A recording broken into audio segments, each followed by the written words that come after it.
Hey guys, welcome to this week's podcast episode. And I've got a fantastic guest for the audience today, Josh Muskin. And he is a entrepreneur, he's a leader, and he's going to talk to us all about digital advertising trends of 2024, talk about Google Meta ads and marketing. And it's going to be a great fascinating discussion for the audience, for those interested in tech entrepreneurship, marketing, social media influencer, all of that. So, Josh, welcome.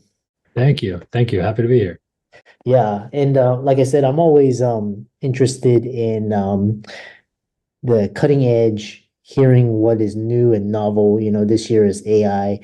So kind of talk about, your what you do, how you got there, really briefly, and how the audience can benefit from your expertise. Sure. So I have been in digital marketing space for probably about the last 15 years. I got my start really with the company that I work for now as a six-person marketing agency. And most recently, we've reached about 200 people over the last 10 or 11 years. So quite a bit of growth, worked with thousands of clients over the period of that time. So what I hope to be able to share is some of what I've learned working with a huge variety of people in different industries, verticals, selling different things, and all the challenges that they've run into, the ways they've broken through it, and how all that can be applied to kind of all the new fancy stuff we get to play with here in 2024. Yeah. I love these moments. For example, in '07 was the iPhone moment, kind of 2010 was kind of like social media. And so what is you talk about this moment in digital marketing this year. What was it that changed that will cause digital marketing to change in the upcoming years? I mean, the most obvious to point out is that AI is not perfect, but at least useful. So at the end of last year, you could argue that it was very novel. It was fun. You could use ChatGPT to make bedtime stories for your kids or, what have you. But we have started to see not only the rise of significant players in the software as a service space that are just leveraging AI internally for their platforms, but also teams that have found workflows to use it. So it's more of an everyday part of the lives of people in our industry versus kind of a shiny new toy that people don't really know what to do with. Yeah, which is it's kind of this point where AI has gone mainstream. It's very cheap and affordable, and everybody Mhm. can use it. And especially with the way you talked about ChatGPT back in November. Um, how is AI going to change SEO and digital marketing? So there's been a lot of press and interest in what people can see with AI. Things like using ChatGPT is about things like Midjourney and Dolly creating something that we can actually look at. The biggest changes in our world are going to be the things that you can't necessarily see that are happening behind the scenes. And a lot of that, one thing that you can kind of see is even now, if you start doing Google searches instead of standard results as we're used to them, like number one, two, three, four, five, et cetera, you're starting to see in many cases just the output of AI generated content from Google's version of AI. I think they landed on Gemini for the name now. So now instead of just getting a website to go to and read, you're getting Google just printing you answers. So that is brand new as of April, largely. So that is certainly a way. And then the other is going to be something that no one's ever actually going to be able to see directly, but you'll see the effects of it. And that is how content and information are presented to you. So we've been used to this for a while, knowing that my Instagram algorithm and your Instagram algorithm are going to serve us wildly different pieces of content. But this is starting to be true for advertising platforms too, as far as who you want to put yourself in front of. There are less and less available options to choose things like manual targeting. Like I want males 35 to 45 who are interested in cars or whatever, and more just, hey, give us some data about the people you like, and we'll go and do that targeting for you. It's really interesting because here I'm traveling in Europe throughout the summer, and actually it's with ChatGPT, I can actually put in pictures, and I can put in different things, and it can actually, it's almost like a tour guide, and it really saves a lot. If I have questions, and it can break through language barriers, it can translate things. And then so the next question is, what are so kind of, you mentioned Google and Microsoft, Twitter's got Grok, all these different AI platforms. Which is better in terms of with like ChatGPT? Is it Google? Is it Meta? Is it Twitter? Instagram also has some AI capabilities as well. So how do you distinguish what you need or what is the best? There are use cases that make some better than others, but a lot of it still at this point is on the responsibility lies with the person providing the inputs. It's a garbage in, garbage out scenario. If you're trying to get to a really specific outcome, such as like one of those really awesome, super detailed photorealistic images you see of Midjourney, right? Like Abraham Lincoln on a computer or something where it looks like it was a photo taken. That's not just a 2-word query. People are putting in what the f-stop of the camera is and the lighting and the time of day and the angles. Like there's a lot that goes into creating anything. And so if you're creating things like pieces of content, there needs to be heavy amounts of research and tone definition and outline input in at the front. Same could be true for image or what I imagine the video queries will be with things like Sora when they come. So it's not necessarily true that one is better than the next. What we have found, though, is at least in the case of writing and content production, nothing that we've seen, mostly nothing that we've seen presented from an AI as just an initial output is going to be better than what a really good kind of human copywriter would create. The way to think about the output of AI for things like text-based information is that it's the average of what it has available. It takes everything, all the polarizing views, all the views that are very similar, and it creates an output that is something like right in the middle of that. So it is still very easy to rise above in terms of interest or quality or humor or something to that effect. And that will, get better over time. But it is sort of the average of what's out there right now. Yeah, and what I found useful is like kind of ChatGPT is like it's what I found have been the most useful. But then like whenever it's down or it's got outages or some issue, I always go to like Gemini or it's not as good, but it'll kind of do the trick for it's kind of like a kind of a workaround. Moving on, the other question is this idea of when you talk about the top the top three digital advertising trends of 2024, what are you seeing? There are a few that are really notable. One of them is going to be this idea of data as targeting. So I referenced this a little bit earlier. In the good old days, for example, of Facebook advertising, you would say what gender, what age, what interests, what groups do they like on Facebook, what have you, and you would get to this like very specific audience. But now, particularly if you're in a protected category, which is defined as things like finance, housing, credit, employment, there are in some cases like no targeting capabilities whatsoever. It's sort of like you can't pick a person, you can't pick a gender, you can't pick an age, you can barely pick interest. And so the only way that advertisers are getting their ads in front of you is by providing essentially data to the ad platforms, which is an interesting situation because the advertiser has to have data. It has to say that these 33,000 people are who I really like. Go find 10 million more of them. And Facebook, in that case, will use its 70,000 data points on you as an individual, which is weird, and go find other people like you that likely will buy. And that data set is increasingly important because you're not going to be able to use third-party audiences soon. Things like cookies going away or privacy getting even more strict. You're going to have to rely on what you've collected first party. So companies that you see out there doing a really nice job have a really big first-party database of this information that they can share. The other one is going to be the promotion of people within a company instead of a company. So a big chunk of the clients we work with are B2B in some way. Right. And in many cases, the way that you've seen business marketing done is big corporate logo, big slogan, and all about what that organization or their software does. What is increasingly popular now is you start to see creators that are also the CEO or the founder or the president of those organizations start to publish a lot of content on places like LinkedIn or the other various mediums to say, hey, the company's great, but the leadership actually knows what they're talking about. And here's why our culture is something that you might align yourself to, which is not something that you used to get from, SAP or something back in the day.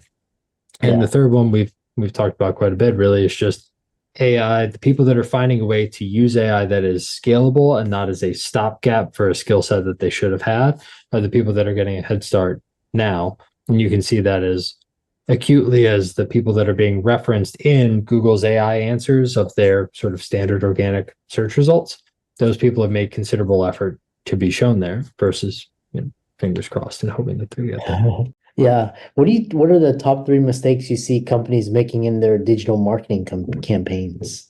Sticking with the AI theme, just publishing content that ChatGPT produced for them.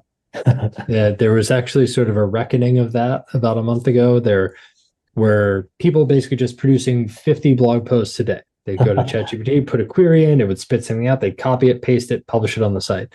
And Google got really good at being able to figure out what ChatGPT wrote versus what an actual person wrote. And all the companies that over-indexed on just using AI generated content, all that content got de-indexed. Much of it went away. In many cases, the site as a whole got punished to an extent too. That was sort of Google's reaction to like, please don't do that. Please provide some sort of value. And so that was the biggest mistake because the people that got hurt from that really got hurt. They lost a lot of traffic, a lot of rankings, etc. The other two are not realizing that there is an inability to acutely target as there was even pre-COVID. What you're taught in marketing school is like right message to the right person at the right time. Those are the three things that you're always trying to do. The right person used to be within that targeting set that I've talked about. You could select all their demographics and generally that was the right person. But the people that are getting the head start and shifting away from having to use that targeting and hoping that it's the right thing to using data sets that they have and first party information that they have, continuing to try to do it the old way would be quite a big mistake. And you'll know that you're doing that when you start to say things like this used to work and then it just stopped working. And if you're in that situation, you probably fell somewhere in that trap. And the third one is just there's an increased pressure now more than ever to be the first to something, to a new platform, to a new feature, to a new way to connect with your audience. And there are preferential treatments given, if not outwardly, at least subvertly, to the people that are first to those markets and first to those platforms. So constantly putting yourself in a position to have budget set aside to test a new thing or to understand that you need to go try something and maybe it won't work, but it's important to be there. The avoidance of that for safety can feel right, but it often is a mistake in the long term. Yeah. The other, and I love how you're, these expertise and, these ideas. It's almost like kind of like before AI, there was like, and then social media, and then people learn how to game social media, and then, and then like then they got kind of gates to like regulate, and now it's like AI, and it's almost like you always have to like be on the forefront. So if I were a marketer, like a lot of audience, they're social media marketers, influencers, CMOs, what trends, should we be paying attention to? Obviously AI, but what other things should they be focusing on? There is a tough activity to do, but it's important as a marketer, which is to separate attempting to market to your audience from how that audience would like to be marketed to. So one thing that people skip far too often is understanding really where their audience is and how they consume information and what they like to consume at the various different stages in their awareness cycle. So if you see, for example, LinkedIn just rolled out to some percentage of its users an interface that's very similar to like TikTok and Instagram Reels, if you're on mobile, right? You as a marketer may say, new feature, we have to do that. Right, we have to go make short form videos for LinkedIn because that's all that's there, and we have to fill that void in our plan. And on the other hand, if your audience has never opened LinkedIn in their entire lives, like why care? And maybe double down on something that's working. So it's not a trend globally, but understanding where your audience is moving to, what they are starting to do. We've seen a significant shift in B2B audiences leaning into finding quality newsletters and communities built off those newsletters that they really like. So we're not going to go and make TikTok content. We're going to go and create a newsletter for those people. And it's picking and choosing the avenues you go to based on the trends of your individual targets. Interesting. I kind of want to talk kind of very specific. And one of this is how to optimize your ads to drive revenue, not just clicks or leads. And I don't know if you can talk about secrets to profitably scaling Google and Facebook ad spend to 7 figures plus per month. Yeah, I mean there's one to oversimplify that issue. There is one key thing to do there, and that is this idea that the way that most ad accounts work is you send traffic through various different forms of targeting and what have you. You send them to a place, typically a landing page or a website, and you want them to do something: buy a product, sign up for your service, fill out a form, call you. There's a goal oriented. And the way that most platforms work or have worked for a long time is you take the traffic, you send them to a page, some percentage of those people do that thing you want them to do. You essentially give that ad platform a high five and say, great job, those people did the thing I want. And it creates this feedback loop where it tries to replicate that process as many times as it can. That's its job. The challenge is, if you are not putting something in place in order to do this, those platforms don't know which of those actions was better or worse, which of those people was qualified versus not qualified. So, for example, if you could only work with people who, if you were a repair shop that only repaired Toyotas and you got a bunch of form fills for people with Fords, Google would think it did a great job because it got all these signals that it did a wonderful thing, but you'd be like, hey, I didn't get any Toyotas. I only got Fords. This is bad. And so the one change to make is to fix what that event is, or fix how you are qualifying that thing that you're telling the ad platform you want more of. In that example, you would choose to only share information back to Google or Meta or whoever if people said that they had a Toyota that they were bringing it to your shop and that was the car that you could actually work on. And in some cases, people are afraid to do something like that because in your math of your cost per car brought into the shop, you will suddenly see a much higher dollar figure because you're not counting any of the Fords, right? But what is happening is you're now saying, hey, Google, I only want the Toyota people. So please only do something if you think that they have a Toyota. And over time, those ad platforms will start to target more people that are likely to have a Toyota versus the ones that it was getting for you before that had all sorts of other car manufacturers. And while it is a simple change, there is a aspect of what is the right thing to qualify on, what is the right question, what is the right piece of criteria. And I urge people to go and ask whoever the people are that talk to their leads first, typically an SDR, a BDR, something like that, and just say, hey, when you want to figure out if you should care about this lead or not, what's the one thing you ask? What's the first thing you ask them? And it would be company size or type of car you drive or type of technology that you use, whatever that one filter is that says we can or can't work with you.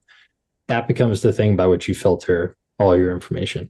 And you're slowly starting to train all of these algorithms and the AI that you can't see with your own eyes to go after what it is that you actually want versus what it is that it was getting you by chance. And that starts to get you to a real metric for what it actually means to acquire a new customer or a good lead. And then the level of confidence you would have to scale that increases significantly because you know it's going to get you that thing that you actually want versus all the ancillary stuff that wasn't there. Interesting. How can, if people are more interested in your expertise, how can they find you on socials, reach out to you, connect with you, and work with you? Yep. There are a bunch of different ways to do that. The easiest, if you're in need of sort of any of the things that we do, paid advertising, SEO, what have you, you can just go to webmechanix.com, WebMechanix, because we're fancy, .com. You can check out all the services there. More importantly, for the people that just want to learn more, at the bottom of that page, there's a sign up for a newsletter that we run called Digital Marketing Insider. It gives a bunch of details about the things that I've discussed here, how to use AI, how to optimize your ads better. And it comes to your inbox a couple times a week, all for free.